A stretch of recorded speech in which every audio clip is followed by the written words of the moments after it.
Good morning students. આપણે last ચેપ્ટરમાં negative ફીડબેકનો effect જોયો હતો. આખા ચેપ્ટરમાં નેગેટિવ ફીડબેકથી શું થાય છે, સ્ટેબિલિટી વધે છે, નોઇઝ ડિક્રીઝ થાય છે, ઇનપુટ રેઝિસ્ટન્સનું શું થાય છે, આઉટપુટ રેઝિસ્ટન્સનું શું થાય છે, બધું જ નેગેટિવ ફીડબેકના કેસમાં જોયું હતું.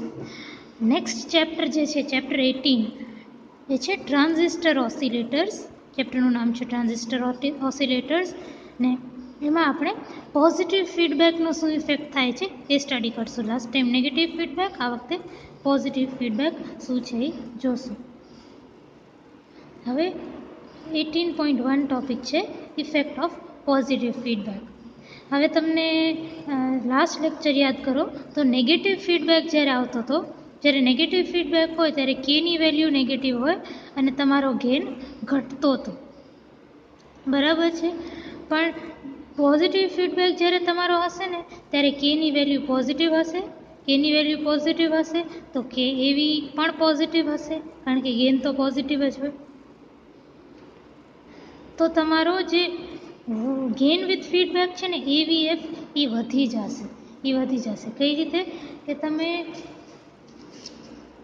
એક્ઝામ્પલ લ્યો અહીંયા. તો ધારો કે તમારો let gain is equal to 40. Let gain is equal to 40. Without feedback, gain AV is equal to 40. ને ધારો કે તમે 1% પોઝિટિવ ફીડબેક નાખ્યું. 1% પોઝિટિવ ફીડબેક એટલે પોઝિટિવ ફીડબેક કયો એટલે કે ઓટોમેટિકલી પોઝિટિવ થઈ જાય. અને 1% એટલે 1 ડિવાઇડેડ બાય 100, તો 0 પ્લસ 0.001 એ તમારો કે થઈ ગયો. તો તમારો કે એવી કેવો થશે? KAV will be 0.001 into 40, that is KAV is equal to 0.4. હવે આ જે KAV લેસ દેન 1 છે, અહીંયા મેં ફર્સ્ટ કન્ડિશન લીધી છે કે if KAV is less than 1, જો કે પોઝિટિવ હોય તો KAV પણ પોઝિટિવ હોય. અને હવે આના અસર કેવા થશે? બે છે અહીંયા. ફર્સ્ટ તો છે અગર KAV લેસ દેન 1 હોય તો તમારો ગેઇન વિથ ફીડબેક ઇન્ક્રીઝ થશે. તમારે નેગેટિવ ફીડબેકમાં જ્યાં કે નેગેટિવ હતો ત્યારે gain with feedback AVF decrease થતો હતો, આ કેસમાં ઇન્ક્રીઝ થશે. ત્યારે જ્યારે KAVની વેલ્યુ લેસ દેન 1 હોય ને KAVની વેલ્યુ 1 હોય ત્યારે શું થાય પછી જોશું. તો જો KAVની વેલ્યુ 0.4 છે આ કેસમાં, જે લેસ દેન 1 છે, તો AVF શું થઈ જશે? AV એટલે 40, 1 માઇનસ KAV, 1 માઇનસ KAV, તો 40 divided by 0.6, that is 66.7. તો જો પોઝિટિવ ફીડબેક અપ્લાય કરવાથી ગેઇન વધ્યો. પોઝિટિવ ફીડબેક વગર ગેઇન કેટલો હતો? 40. પોઝિટિવ ફીડબેક નાખ્યા પછી મારો ગેઇન કેટલો થઈ ગયો? વધીને 66.7 થઈ ગયો. હું પોઝિટિવ ફીડબેક થોડુંક વધારી નાખું. પોઝિટિવ ફીડબેક હું 2% પોઝિટિવ ફીડબેક કરી નાખું. તો પોઝિટિવ ફીડબેક છે એટલે આ પ્લસ પોઝિટિવ હશે, નેગેટિવની કે પોઝિટિવ હશે. અને 2% એટલે 2 ડિવાઇડેડ બાય 100, તો કે ઇઝ ઇક્વલ ટુ પ્લસ 0.02. તો કે એવી કેટલું થશે? 0.02 into 40, that is 0.8. 0.8 is also less than 1, એટલે આ એ વાળી કન્ડિશન સેટિસ્ફાય થાય છે. તો આમાં પણ તમારો ગેઇન વધવો જોઈએ, થશે. જોજો AVF gain with feedback is equal to AV minus 1 by KAV. તો 40 minus 1 minus 40 divided by 1 minus KAVની જગ્યાએ 0.8. તો આ શું થશે? 40 divided by 0.2, that is equal to 200.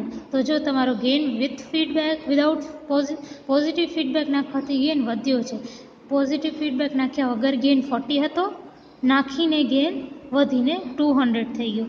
તો ઓલવેઝ નેગેટિવ ફીડબેકમાં ગેઇન ઘટે. નેગેટિવ ફીડબેકમાં કે નેગેટિવ હોય અને ગેઇન વિથ ફીડબેક ઘટે, અને પોઝિટિવ ફીડબેકમાં કે પોઝિટિવ હોય અને ગેઇન વધે. હવે આપણે એવી કન્ડિશન જોઈ જેમાં KAV જે છે, આ બંને એક્ઝામ્પલમાં જુઓ KAV was less than 1.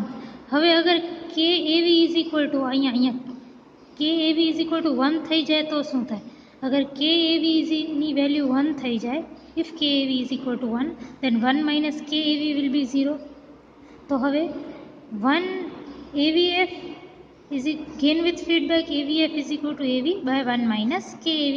1 minus KAV 0 થાય તો આ AV by 0 થઈ જાય. AV by 0 will be nothing but infinity. જો gain infinite થઈ ગયો. કેટલો મોટો થઈ ગયો? Infinite. તમને એવું લાગશે અહીંયા જોઈને.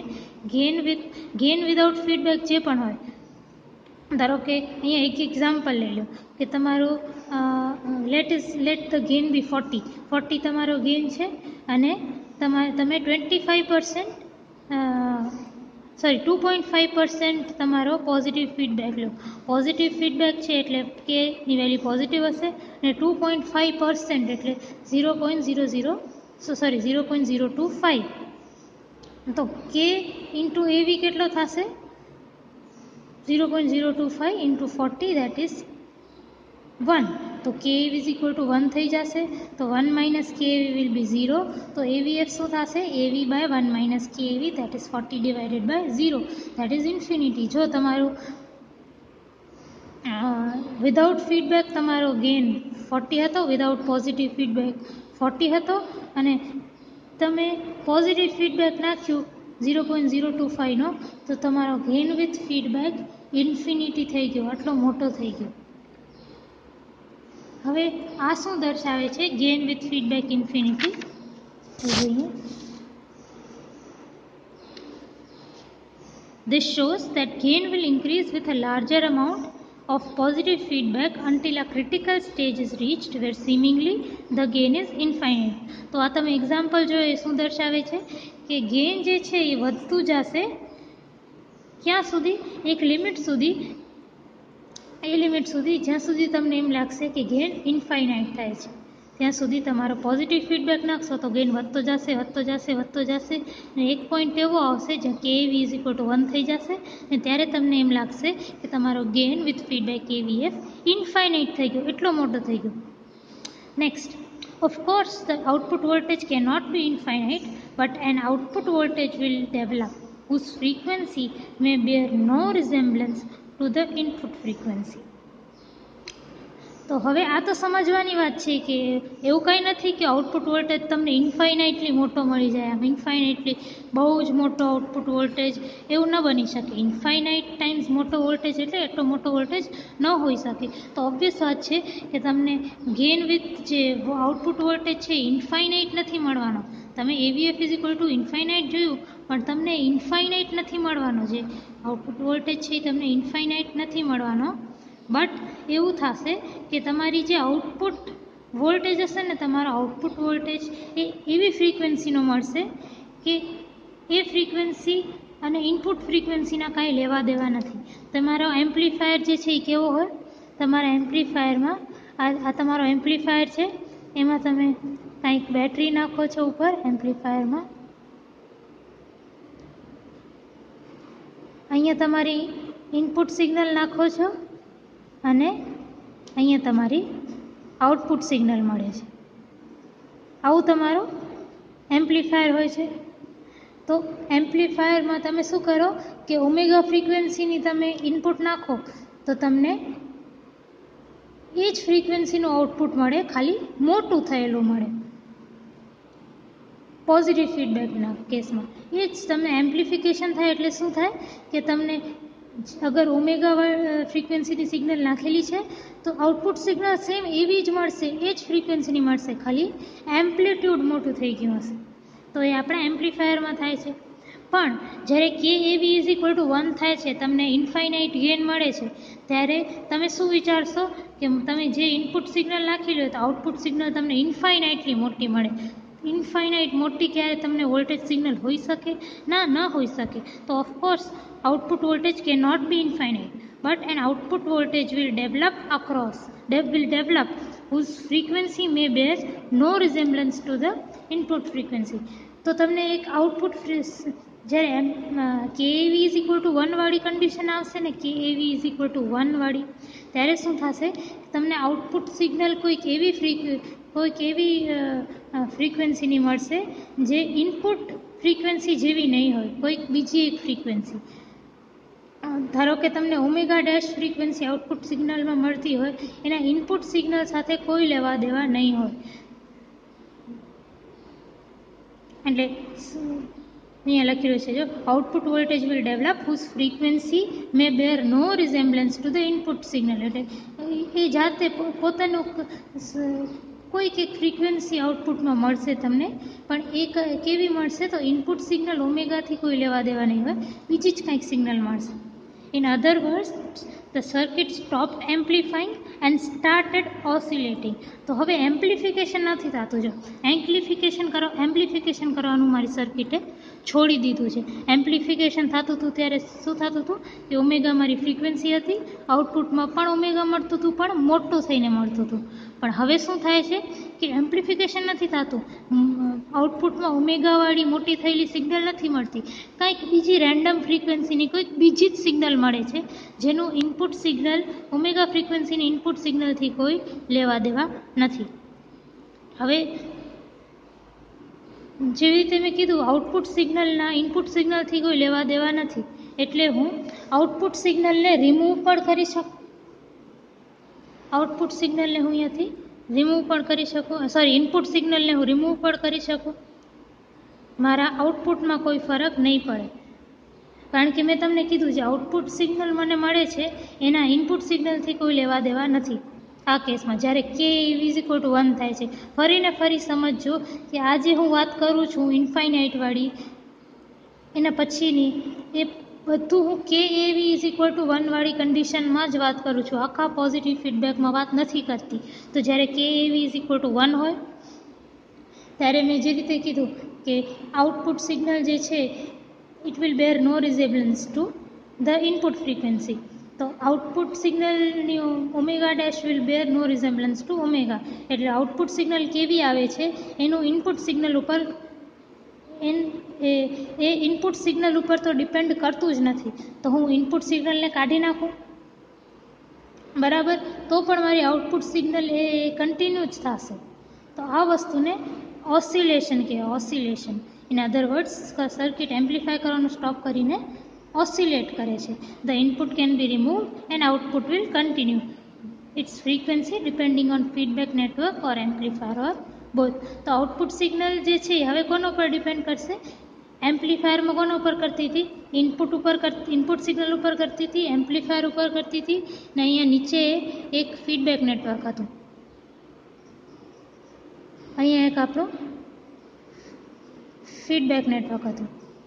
તો આનો પર પણ આપણી એમ્પ્લીફાયરના કેસમાં નેગેટિવ ફીડબેકમાં જે આપણું એમ્પ્લીફાયર હતું એનામાં ઇનપુટ સિગ્નલ, પછી આ ફીડબેક અને આ એવીવાળા ગેન ઉપર બધો પર ડિપેન્ડ કરતું હતું. પણ આપણા પોઝિટિવ ફીડબેક જ્યારે હશે, ઓસિલેશન જ્યારે થશે, ઓસિલેશન જ્યારે પોઝિટિવ ફીડબેકમાં કે =1 કેસમાં થશે ત્યારે આઉટપુટ સિગ્નલ કોના ઉપર ડિપેન્ડ કરશે? તો ઇનપુટ સિગ્નલ ઉપર નહીં કરે, ખાલી કાં તો એમ્પ્લીફાયરના એ ગેન એવી ઉપર ડિપેન્ડ કરશે અને કાં તો ફીડબેક નેટવર્ક ઉપર ડિપેન્ડ કરશે, કાં બંને ઉપર કરશે, એવી અને ફીડબેક નેટવર્ક બંને ઉપર કરશે.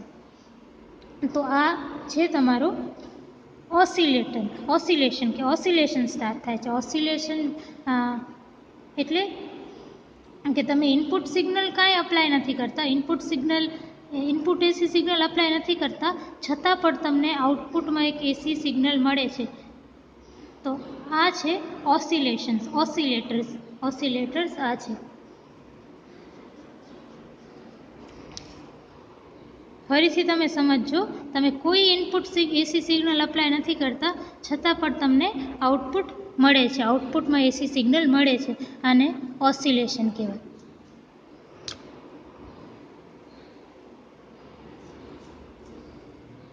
હવે રિક્વાયરમેન્ટ ફોર ઓસિલેશન ક્યારે થાય છે?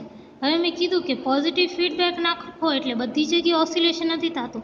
ઓસિલેશન થવાનો એક પર્ટિક્યુલર એક ક્રાઇટેરિયા હોય, જે આપણે લાસ્ટ ટોપિકમાં જોયું કે =1 થાય છે ત્યારે જ ગેન ઇન્ફાઇનાઇટ થાય છે અને ત્યારે જ તમારે ઓસિલેશન થાય છે. તો રિક્વાયરમેન્ટ ફોર ઓસિલેશન ઇઝ કે =1. હવે આ રિક્વાયરમેન્ટને નામ આપ્યું છે બર્કહાઉસન ક્રાઇટેરિયા. કે એવીનો મતલબ શું છે? આપણે લાસ્ટ લેક્ચરમાં જોયું હતું કે લૂપ ગેન. તો Barkhausen criteria is unity loop gain. Loop gain જ્યારે યુનિટી હોય કે 1 હોય.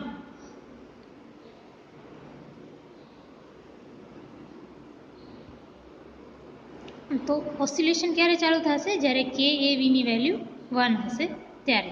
કે એવીની વેલ્યુ લેસ ધેન 1 હતી. આપણે આગળના 8.1માં જોયું કે એવીની વેલ્યુ લેસ ધેન 1 હતી ત્યારે મારું એમ્પ્લીફાયરના જેમ કામ કરતું હતું, ગેઇન વધતું હતું મારું.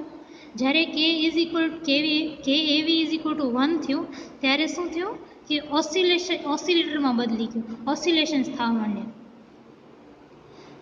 In practice, it is not sufficient to make KAV is equal to 1. KAV is made larger than 1. KAV is made larger than 1. એટલે તમે છે ને in practice KAV is equal to 1 તમે સર્કિટમાં કરીને છોડી દેશો એ નહીં ચાલે. તમને KAVને થોડુંક મોટું રાખવાનું 1 કરતાં, KAVને થોડુંક મોટું રાખવાનું 1 કરતાં. So KAV will be more than or equal to 1. એટલે તમે થોડુંક કેવીને 1 થી મોટું રાખો તો ક્યાંક તમારો ગેઇન ઘટ્યો, ક્યાંક તમારું પાવર ડિસિપેટ થયું, કે કોઈક બીજો લોસ થયો, તમારું સર્કિટ હીટઅપ થયું ને કોઈ પણ રીતે તમારો લોસ થયો, તો તમે અગર કેવીને મોર ધેન 1 રાખ્યું હશે ને તો એ ઓછું થઈને પાછું અગર કેવી ઇઝ ઇક્વલ ટુ 1 થયું તો તમારો ઓસિલેશન્સ જળવાઈ રહેશે. તો આપણે કેવી ઇઝ ઇક્વલ ટુ 1 ની જગ્યાએ KAV is equal to is more than equal to 1. આ તમારે રિક્વાયરમેન્ટ ફોર ઓસિલેશન્સ છે. તમને પૂછે કે બર્કહાઉસન ક્રાઇટેરિયા શું છે? KAV is equal to 1. તમને પૂછે કે તમને MCQ હતો, મેં જોયો હતો પેપરમાં, કે what is the requirement for oscillation, તો આ લખવાનું KAV more than equal to 1. KAV has to be made larger than 1. બરાબર? તો AV is more than equal to 1 by K. એટલે કે ફીડબેક નેટવર્કનો ફીડબેક કોન્સ્ટન્ટ કે આપેલો હોય તો એને તમને પૂછે કે એમ્પ્લીફાયરના કયા ગેઇન ઉપર તમને ઓસિલેશન્સ મળશે તો તમને આ ફોર્મ્યુલા લગાવવાનો 1 by K. AV is more than 1 by K.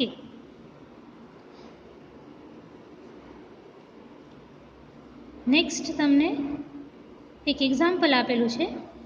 1.5% of output of an amplifier is fed back positively to the input. એટલે શું આપેલું છે કે પોઝિટિવ ફીડબેક છે આપણો, એટલે કે પ્લસમાં હશે, કે પોઝિટિવ હશે, અને 1.5% એટલે 1.5 ડિવાઇડેડ બાય 100 એટલે 0.015. કે સો કે is equal to plus 0.015. What is the minimum gain required for oscillations to occur? હવે ઓસિલેશન્સ થવા માટે કેટલો તમને મિનિમમ ગેઇન જોઈશે? તો ઓસિલેશન થવા માટેનો ક્રાઇટેરિયા શું છે? AV is more than 1 by K. એટલે ગેઇન તમને શું ફાઇન્ડ કરવાનું છે? મિનિમમ ગેઇન કેટલો છે? તો AV is more than 1 by K. તો ગેઇન ફાઇન્ડ આઉટ કરવાનું છે. તો AV ગેઇન છે 1 બાય K. K આપણે ખબર છે 1 ડિવાઇડ બાય 0.015 દેટ ઇઝ 66.6. તો આપણો ગેઇન જે છે, gain should always B greater than 66.6. તો મિનિમમ ગેઇન કેટલો હશે? 66.6. આ આપણો આન્સર છે. આપણે આન્સર મળ્યો what will be the minimum gain required, it will be 66.6. Actually, if KAV is more than 1, then the gain of whole system will adjust itself until KAV is equal to 1. જેવી રીતે મેં કીધું, અગર તમે KAV ને મોર દેન 1 રાખશો તો પણ કોઈને કોઈ કારણસર જે સિસ્ટમ છે એ પોતાને પાછી એવી રીતે એડજસ્ટ કરી દેશે કે KAV is equal to 1 થાય અને તમારું ઓસિલેશન્સ થાય. બરાબર છે? પછી તમારી નેક્સ્ટ ટોપિક છે, હવે આપણે ઓસિલેશન્સ જોયા. બરાબર? ઓસિલેશન્સ મેળવવા માટે શું હતું કે હું અહીંયા એક બેટરી લગાવતી હતી, ઇનપુટમાં કોઈ ઇનપુટ સિગ્નલ નથી નાખતી તો પણ મને આઉટપુટમાં એક આઉટપુટ સિગ્નલ મળતી હતી. શું હતું? આપણું એમ્પ્લીફાયર અને ફીડબેક નેટવર્ક તો હતું. તો આઉટપુટ સિગ્નલ કોના કારણે હતી? તો એક મેં બેટરી લગાવી હતી પ્લસ VCCA, પછી જે મારું એમ્પ્લીફાયર હતું અને જે મારું ફીડબેક નેટવર્ક હતું એના કારણે. હવે આપણે types of phase shift oscillators types of oscillators જોશું. આપણે 3 ઓસિલેટર્સ છે, phase shift oscillator, Colpitts oscillator and Hartley oscillator. Let's start with phase shift oscillator topic 18.3 phase shift oscillator તમે પેજ નંબર 306 ઉપર 18.3 ફિગર ઉપર જોજો તો આરસી ફેઝ શિફ્ટ ઓસિલેટર છે. RC એટલે નામ આપ્યું છે કારણ કે ફીડબેક નેટવર્કમાં હું આરસી ફેઝ શિફ્ટ નેટવર્ક વાપરીશ. આરસી નેટવર્ક છે જો આરએનસી ફીડબેક નેટવર્કમાં આરએનસી વાળા નેટવર્ક્સ છે એટલે નામ આપ્યું છે અને નામ આપ્યું છે આરસી ફેઝ શિફ્ટ ઓસિલેટર. તો જેવી રીતે તમને ખબર છે કે એક ઓસિલેટરમાં શું શું હોય, એક તો ઉપર આપણું એક એમ્પ્લીફાયર રહેતું હતું ડબ્બામાં ને નીચેના ડબ્બામાં ફીડબેક નેટવર્ક રહેતું હતું, બરાબર છે. તો હવે એ ડબ્બામાં એમ્પ્લીફાયર કેવું છે આપણે અહીંયા જોઈએ. એમ્પ્લીફાયર આપણું એક સીઈ એમ્પ્લીફાયર છે, કોમન એમિટર એમ્પ્લીફાયર. તમે આ વસ્તુ સેકન્ડ યરમાં તમે થર્ડ સેમેસ્ટરમાં common emitter amplifier, common base amplifier, common collector amplifier તમે જોયા હતા. થોડુંક તમે રિવાઇઝ કરજો કે એ તમે જોયા હતા. કોમન એમિટર એમ્પ્લીફાયર તમે જોયું હતું અને તમે એ જોયું હતું કે તમે કોમન એમિટર એમ્પ્લીફાયર જો અહીંયા એમિટર કોમન છે, બેઝ ઉપર ઇનપુટ છે, બેઝ એમિટર ઉપર ઇનપુટ છે, એમિટર કોમન ગ્રાઉન્ડમાં છે ને કલેક્ટર અમારું આઉટપુટમાં છે. તો આપણે બેઝમાં જ્યારે ઇનપુટ નાખતા હતા ને ઇનપુટ સિગ્નલ, ત્યારે સીઈ એમ્પ્લીફાયરમાં બેઝમાં જ્યારે ઇનપુટ સિગ્નલ નાખતા હતા આવી નાનકડી આવી ઇનપુટમાં આવી સિગ્નલ નાખતા હતા તો જે આપણો આઉટપુટ હતો ને સીઈ એમ્પ્લીફાયર એવું હતું કે આપણે આઉટપુટ એનું મોટું થઈને આઉટપુટ મળતું સીઈ એમ્પ્લીફાયરમાં. અને બીજું શું થતું કે આઉટપુટ વોલ્ટેજ જે છે ને ઇનપુટ વોલ્ટેજ સાથે 180 ડિગ્રી ફેઝ શિફ્ટવાળો હતો. જો આ ઊંધી છે, આઉટપુટ જે છે એ ઇનપુટ સાથે 180 ડિગ્રી ફેઝ શિફ્ટવાળો હતો. તો આ આપણો સીઈ એમ્પ્લીફાયર છે. આટલો ભાગ જે છે એ સીઈ એમ્પ્લીફાયર છે. ને આ તમે આરઈ, સીઈ, R1 અને R2ની પણ તમે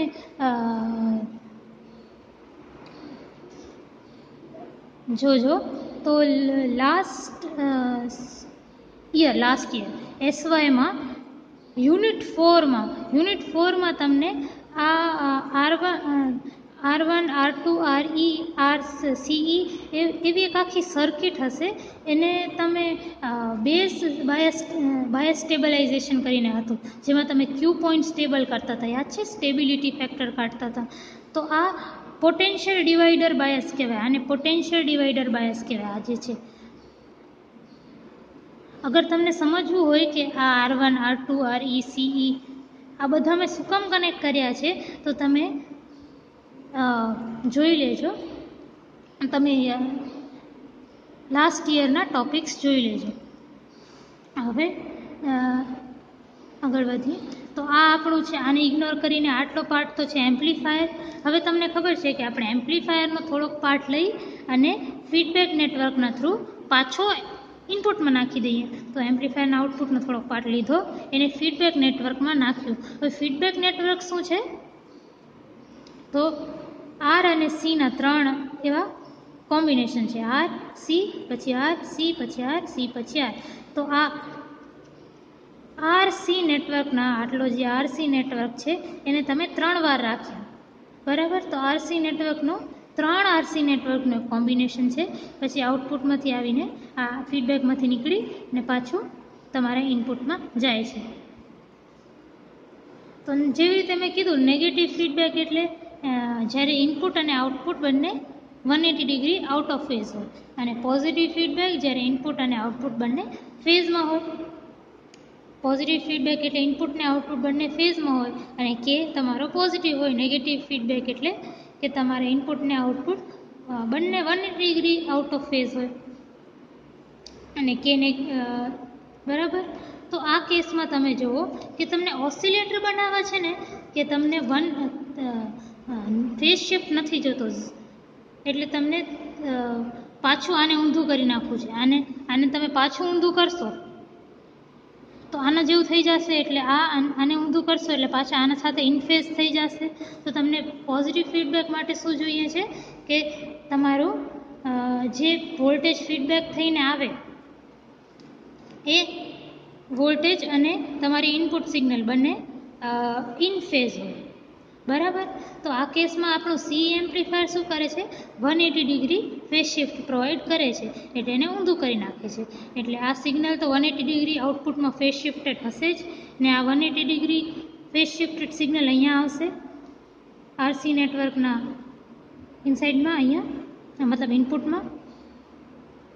હવે મારા RC નેટવર્કને, અગર મારો RC નેટવર્ક આ ઊંધી થયેલી 180 ડિગ્રી ફેઝ શિફ્ટેડ સિગ્નલને પાછી ઊંધી કરી નાખે, પાછું એનામાં 180 ડિગ્રી ફેઝ શિફ્ટ કરે, બરાબર, તો એ પાછી આવી થઈ જાય.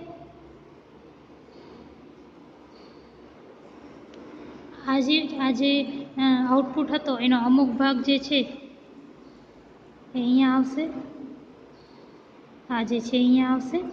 પછી મને અગર મારું RC ફેઝ શિફ્ટ નેટવર્ક છે એ પણ 180 ડિગ્રીનો ફેઝ શિફ્ટ ઇન્ટ્રોડ્યુસ કરે, એટલે ફરીથી ઊંધું કરી નાખે, તો આવું મળશે. તો હવે જો આ જે સિગ્નલ છે એ પાછી અહીંયા જશે, અને આ બે જો ઇનપુટ આ હતું અને વોલ્ટેજ જે ફીડબેક વોલ્ટેજ છે એ આવો છે, તો આ બંને ઇન ફેઝ છે. ઇન ફેઝમાં છે મતલબ કે પોઝિટિવ ફીડબેક થાય છે, બરાબર. તો the CE amplifier introduces 180 degree phase shift, જે રીતે મેં કીધું કે આ 180 ડિગ્રી ફેઝ શિફ્ટ આપશે CE એમ્પ્લીફાયર આખું. So in order to have positive feedback, the RC phase shift network must produce another 180 degree. તો હવે પોઝિટિવ ફીડબેક કરવા શું કરવું પડશે કે અગર મારું આ 180 ડિગ્રીનું ફેઝ શિફ્ટ કરે છે તો મારા RC ફેઝ શિફ્ટ નેટવર્કને પણ 180 ડિગ્રી ફેઝ શિફ્ટ કરવું જ પડશે, તો જ મારે ઇનપુટ અને આઉટપુટ ઇન ફેઝ થશે અને પોઝિટિવ ફીડબેક મળશે. તો હવે 3 RC નેટવર્ક છે, 1, 2 ને 3 RC નેટવર્ક 180 ડિગ્રી પ્રોવાઈડ કરે છે. 3 RC નેટવર્ક 180 ડિગ્રી પ્રોવાઈડ કરે છે, તો એક RC નેટવર્ક કેટલું પ્રોવાઈડ કરશે, 60 ડિગ્રી. 180 ડિગ્રી ડિવાઇડેડ બાય 3, એટલે આ RC network 60 degree phase shift આપશે, બીજું RC network 60 degree phase shift આપશે, ત્રીજું RC network 60 degree phase shift આપશે, વિચ મીન્સ 60 + 60 + 60 180 ડિગ્રી મળીને આખું RC ફેઝ શિફ્ટ નેટવર્ક તમારું 180 ડિગ્રી ફેઝ શિફ્ટ પ્રોવાઈડ કરશે. હવે તમે ફર્સ્ટ યરમાં આપણે સેકન્ડ સેમેસ્ટરમાં જોયું હતું, અને આપણે 12th સ્ટાન્ડર્ડમાં પણ જોયું હતું કે રેઝિસ્ટર જે હોય, રેઝિસ્ટરના અક્રોસ વોલ્ટેજ અને કરંટમાં ફેઝ ડિફરન્સ ન હોય. અગર વોલ્ટેજ આ દિશામાં છે તો કરંટ પણ સેમ આ જ દિશામાં હશે. પણ કેપેસિટર છે ને, કેપેસિટરમાં current will lead voltage, current જે છે કરંટ વિલ લીડ વોલ્ટેજ. અગર વોલ્ટેજ આ ડાયરેક્શનમાં હશે તો કરંટ જે છે ને એ 90 ડિગ્રી એના કરતાં આગળ હશે. that is current will lead the voltage or voltage will lag behind the current. Voltage will lag behind the current. તમને યાદ આ વસ્તુ તમે યાદ કરી રાખજો. અને જ્યાં ઇન્ડક્ટરની વાત આવે ને, તો ઇન્ડક્ટર જે છે, ઇન્ડક્ટરમાં વોલ્ટેજ લીડ્સ ધ કરંટ, એટલે વોલ્ટેજ આગળ રહે છે ને કરંટ પાછળ રહે છે.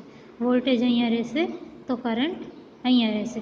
Voltage will lead the current. આ ઇન્ડક્ટરના કેસમાં આવું હશે. કેપેસિટરના કેસમાં current will lead the voltage અને ઇન્ડક્ટરમાં voltage will lead the current. તો હમણાં આપણે ઇન્ડક્ટર નથી જોતું, આપણે ખાલી કેપેસિટરની વાત કરીએ છીએ. તો આ RC નેટવર્ક છે એમાં ફેઝ ડિફરન્સ પ્રોવાઈડ કોણ કરે છે? રેઝિસ્ટર ના, રેઝિસ્ટર નહીં, કેપેસિટર કરે છે. કારણ કે કેપેસિટરમાં કરંટ અને વોલ્ટેજ વચ્ચે એક ફેઝ ડિફરન્સ હોય છે. ને કેવો હોય છે? તો કરંટ જે છે એ મારા વોલ્ટેજ કરતાં આગળ હશે, ઓર વોલ્ટેજ પાછળ હશે કરંટ કરતાં. સો અગર તમે છે ને આમાંથી કોઈ એક આરસી નેટવર્કને કન્સિડર કરી લો, ઉપર 3 છે એની જગ્યાએ કોઈ એક કન્સિડર કરી લો, આવું જ છે આર અને સી, ને તમે આરના cross output voltage VO consider કરો ને સમજો કે વીઆઈ તમારા અહીંયા છે. હવે વીઓ હવે જે વીઓ છે એ કોના ક્રોસ છે? આરના ક્રોસ. તો વીઓ અને આઈના વચ્ચે કોઈ ફેઝ ડિફરન્સ નહીં હોય, કારણ કે રેઝિસ્ટર કોઈ ફેઝ ડિફરન્સ આપતું નથી, કરંટ અને વોલ્ટેજ બંને સેમ ફેઝમાં હોય. પણ કેપેસિટરમાં જે છે, કેપેસિટરમાં voltage across the capacitor will lag behind the current across in the capacitor. Voltage અને કેપેસિટરમાં ફેઝ ડિફરન્સ હશે કરંટ ને વોલ્ટેજો વચ્ચે. કેટલું ફેઝ ડિફરન્સ હશે? તો અગર ખાલી કેપેસિટર હોત ને તો અહીંયા મેં 90 ડિગ્રી લખેલું છે કે કરંટ જે છે એ વોલ્ટેજ કરતાં 90 ડિગ્રી આગળ છે. પણ કરંટ કેપેસિટર ને રેઝિસ્ટર બંને છે, કેપેસિટર અને રેઝિસ્ટર બંને છે. તો એના કારણે મારું ફેઝ ડિફરન્સ કેટલું હશે?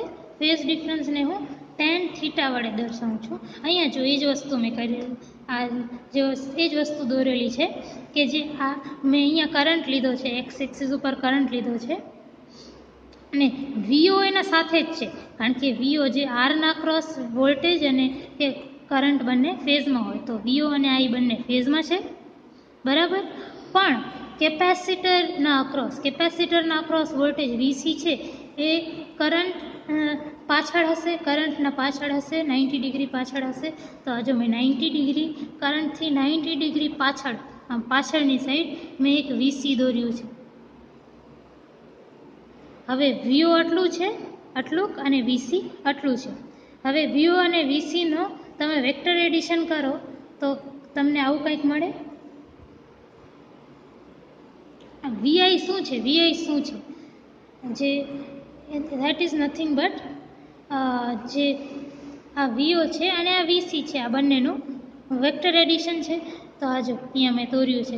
તમે ફર્સ્ટ યરના સેકન્ડ સેમેસ્ટરમાં આ બધું તમે કર્યું હશે. તો હવે મારા કરંટ અને આ રિઝલ્ટન્ટ વોલ્ટેજ છે. જો રિઝલ્ટન્ટ વોલ્ટેજ કોના કારણે છે? કેપેસિટરના ક્રોસ વોલ્ટેજ વીસી અને રેઝિસ્ટરના ક્રોસ વોલ્ટેજ વીઓના કારણે. તો resultant voltage will be VC vector addition with V O. તો એનું રિઝલ્ટન્ટ વોલ્ટેજ હશે વીઆઈ. તો રિઝલ્ટન્ટ વોલ્ટેજ અને કરંટ, એટલે આ બે વચ્ચે કરંટ અને વોલ્ટેજ. હવે વોલ્ટેજની વાત કરું તો હું રિઝલ્ટન્ટ વોલ્ટેજની વાત કરું છું અક્રોસ સી અને આર. આર અને સીના વચ્ચે જે વોલ્ટેજ મળીને જે રિઝલ્ટન્ટ વોલ્ટેજ થશે ને, એ વોલ્ટેજ અને કરંટના વચ્ચેનો ફેઝ ડિફરન્સ કેટલો હશે? ધારો કે થીટા છે ફેઝ ડિફરન્સ. તો હું કઈ રીતે લખી શકીશ? અહીંયા જુઓ, tan theta is equal two આ છે વીસી ને આ છે વીઓ. આ એક ટ્રાયંગલ કન્સિડર કરો, આટલું ટ્રાયંગલ કન્સિડર કરો. આ વીસી છે, આ વીસી છે, તો આ પણ વીસી રહેશે. તો tan theta will be is equal to perpendicular by base. તો વીસી બાય વીઓ. અહીંયા એ જ વસ્તુ લખી છે, વીસી બાય વીઓ. વીસી એટલે voltage across the capacitor, that is IXC divided by I R. I cancel થશે, એક્સી શું થશે? 1/ωc R, that is equal to 1/2πfcr. F એટલે F is equal to 1/2πrc tan theta. tan theta છે આપણું 60 degree. 60 degree આપણે જોયું ઉપર કે થીટા આપણે દરેક ફીડબેક નેટવર્કથી આપણે 60 લઈએ છીએ. તો થીટાની જગ્યાએ 60 લખ્યું. તો tan 60 ઇઝ √3, તો 2π√RC. તો આ એફ છે ફ્રીક્વન્સી ઓફ ઓસિલેશન, એટલે કે તમને જે આઉટપુટ સિગ્નલમાં જે ફ્રીક્વન્સી મળશે ઓસિલેશનની ફ્રીક્વન્સી કેટલી હશે? 1/2π√RC. In above discussion, we ignored the additional current that flows through capacitor for other sections. એટલે આપણે આટલી જે સ્ટડી કરી ને, આટલી સ્ટડી કરી છે, એફ ડિરાઈવ કરવા માટે. એ ખાલી આપણે એક જ આરસી નેટવર્ક લીધું અને એક જ આરસી નેટવર્કમાં ફ્લો થતા કરંટને આપણે કન્સિડર કર્યું, બરાબર છે. પણ તમે જુઓ તો એક આરસીમાં નહીં પણ 3 આરસી નેટવર્ક્સમાં કરંટ જશે. એટલે આ આરસી નેટવર્કનો કરંટ છે એ આગળ વધીને આ આરસી નેટવર્કમાં જશે, એટલે આ આરસી નેટવર્કના કરંટ સાથે એડ થશે ને આ આરસી નેટવર્ક, આ બંનેના જે કરંટ છે એ આગળ જઈને આ આરસી નેટવર્કના કરંટ સાથે એડ થશે. તો એકચ્યુઅલી જે કરંટ છે એ ખાલી એક આરસી નેટવર્ક કારણે નથી, પણ it is the addition of 3 RC networks, એટલે 3 અલગ અલગ આરસી નેટવર્ક્સના કારણે છે. We ignore the other additional current I that flows through C for other sections. એટલે આપણે આ જ્યારે સ્ટડી કરીએ છીએ ને ત્યારે આપણે સિમ્પ્લિફિકેશન કરવા માટે બીજા સેક્શન્સમાંથી જે કરંટ ફ્લો થાય છે એને ઇગ્નોર કરી દઈએ છીએ. એટલે આપણી વેલ્યુ આવે છે આવી F is equal to 1/2π√3 RC. પણ તમે આગળની બીજી સર્કિટ્સના પણ બીજા નેટવર્ક્સ આરસી નેટવર્ક્સના પણ કરંટને કન્સિડર કરશો ને તો તમારે આવશે તમારી frequency F is equal to 1/2π√6 RC આવશે. તમને આ ફોર્મ્યુલા યાદ રાખી લેવાની છે, ડિરાઈવ કરવાનું તમારા સિલેબસમાં નથી. તમને ન્યુમેરિકલ્સ આવી શકે કે તમને ફેઝ શિફ્ટ ઓસિલેટરમાં ના રેઝિસ્ટર અને કેપેસિટર આર એન્ડ સીની વેલ્યુ આપેલી હોય અને તમને ફ્રીક્વન્સી એફ કાઢવાનું પૂછી લે કે what is the frequency of oscillation.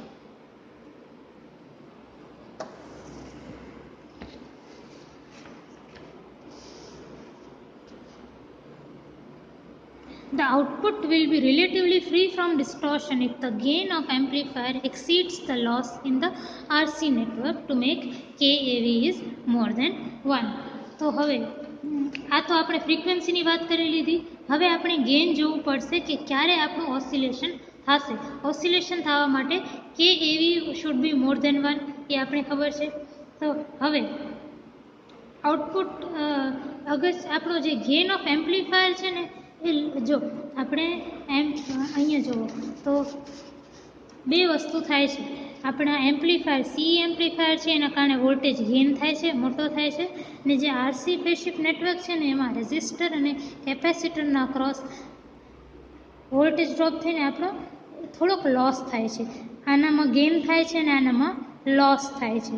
તો અગર આપણે આઉટપુટ જોઈએ છે તો ગેઇન, મારો જે ગેઇન છે સી એમ્પ્લીફાયરમાં ગેઇન એ લોસ કરતાં વધારે હોવો જોઈએ. અગર લોસ વધારે રહેશે ગેઇન કરતાં, જે હું મેળવું છું એ વધારે હોવું જોઈએ, જે હું ખોઉં છું એના કરતાં. ગેઇન જે છે એ લોસ કરતાં વધારે હોવો જોઈએ. નહીંતર અગર લોસ વધારે હશે તો આઉટપુટ સિગ્નલ મળશે જ નહીં, વધારે લૂઝ થશે. મને જોઈએ છે ગેઇન મેળવવા માટે, મતલબ આઉટપુટ મેળવવા માટે મારો આ જે ગેઇન છે એ આ લોસ કરતાં વધારે હોવો જોઈએ. અને KAV ઇઝ ઇક્વલ ટુ 1 વાળું મને આ ઇક્વેશન સેટિસ્ફાય થવી જોઈએ. હવે આ વસ્તુ પણ તમને ડિરાઈવ કરવાની નથી, સિલેબસમાં નથી, પણ આપેલું છે. તમને ઇન્ટરેસ્ટ હોય તો હું ક્યારેક તમને કરાવીશ derivation. F is equal to 1/2π√RCનો અને √6 1/2π√6 RCનો અને આ 1/29 જે હું આગળ કહું છું એનું કરાવીશ તમને, પણ સિલેબસમાં નથી.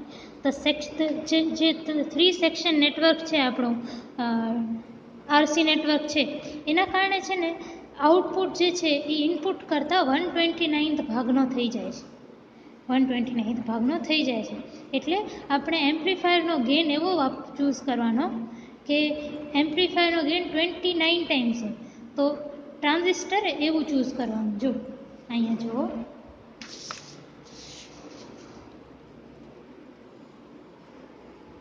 આપણે KAV ઇઝ ઇક્વલ ટુ 1 લેવાનું છે, એ કરવાનું છે. તો મારો જે આજે ફીડબેક નેટવર્ક છે ને આરસી ફેઝ શિફ્ટ નેટવર્ક, એમાં મારી જે સિગ્નલ છે ને આઉટપુટ સિગ્નલ જે અહીંયાથી આવે છે એ 1/29 ટાઈમ્સ થઈ જશે. 1/29 ટાઈમ્સ થઈ જશે. એટલે 29 ટાઈમ્સ ઘટી જશે. ધારો કે 1 વોલ્ટ મારી આઉટપુટ સિગ્નલ હતી, મતલબ આજે આઉટપુટ સિગ્નલ જે ફીડબેકમાં ગઈ એ હતી 1 વોલ્ટ, તો મારી ફીડબેક નેટવર્કમાં છે ને એ ઘટીને 1/29 વોલ્ટ્સ થઈ જશે, એટલી ઓછી થઈ જશે. તો મારો કે 1/29 થઈ જશે. બરાબર. પણ મને અગર ઓસિલેશન જોતું હોય તો કે એવી મોર ધેન 1 કરવું પડે. કે એવી મોર ધેન 1 કરવા માટે કે એવી મોર ધેન 1, તો AV is equal to more than 1/k, that is equal to 1/29, એટલે 1/29, that is AV should be more than 29. તો એવી એટલે ગેઇન, એમ્પ્લીફાયરનો ગેઇન.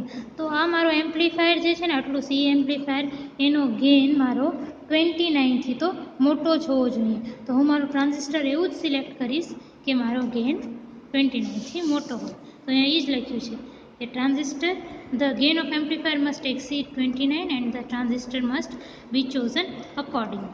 Thank you.